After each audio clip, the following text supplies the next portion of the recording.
Right, yes, hello all. It's a quick video on how I fit these 3D printed Nike swooshes.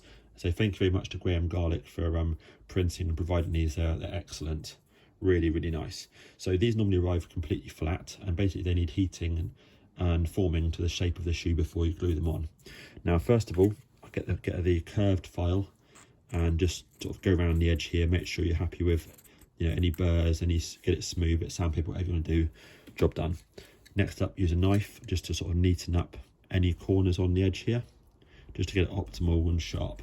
Okay, so a little bit of work there, 2 minutes, really super easy.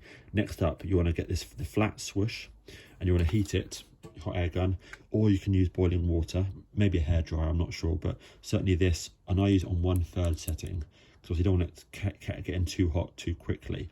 So the idea is you basically want to fit it to the shoe, so when you glue it on, it's not trying to lift itself off. Basically you can just glue it, put it in and leave it. Okay, so technically so what I'd like to do here is these ones here are AliExpress's. Obviously each type of shoe and each size of shoe is different, so work out where you want it for the tail to fit optimally. You can cut some tail off, or you can slip the tail into the grey fabric here if you need to. On these particular ones, I want to get the spiky part here in this little gap just up here, and I want to get the nose of the swoosh just sort of lining up against this sort of lace area here, so that fits absolutely beautiful. And then for me, lengthwise, that fits really nice and neat job there.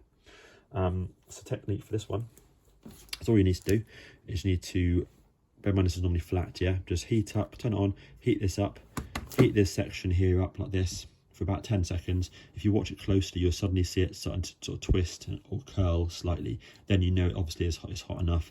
Hot air gun off quickly, take it over the shoe, form it with your fingers like this, put it in place, hold it like that, and then literally hold it for literally 5 seconds, and then the thing will cool down, then it'll form into the right shape. I then go for the middle section here, so going to heat up this section roughly here. Again, you'll see it starting to sort of distort as it gets warm, and then you can obviously bend it with your fingers carefully, and then quickly form it to the shoe shape like that. Then once you're happy with that, boom, like that, then your job done. And so it cools down extremely quickly, but again, if you mess it up, you can reheat it, no drama at all. And then work on the other shoe, same technique, get it optimal placing here, wherever you want it, like this, for example, heat this end here up, boom, heat the middle part up, job done. And then that's it. And then it's nice and on. And then for the glue wise, I would recommend the clear Gorilla Glue, because although there's other stronger glues, you want a thick glue, because if you have a thin glue, it will absorb into the fabric, and then you risk having the sort of seepage and black marks where the glue is. Whereas I tend to find the clear Gorilla Glue doesn't do that. Yes, it takes longer to set, but it's clear underneath as well, and it doesn't sort of seep into the material. So I would recommend that particular glue, and boom, that's kind of how it will look on this particular pair of shoes once I've obviously finished off the shoe.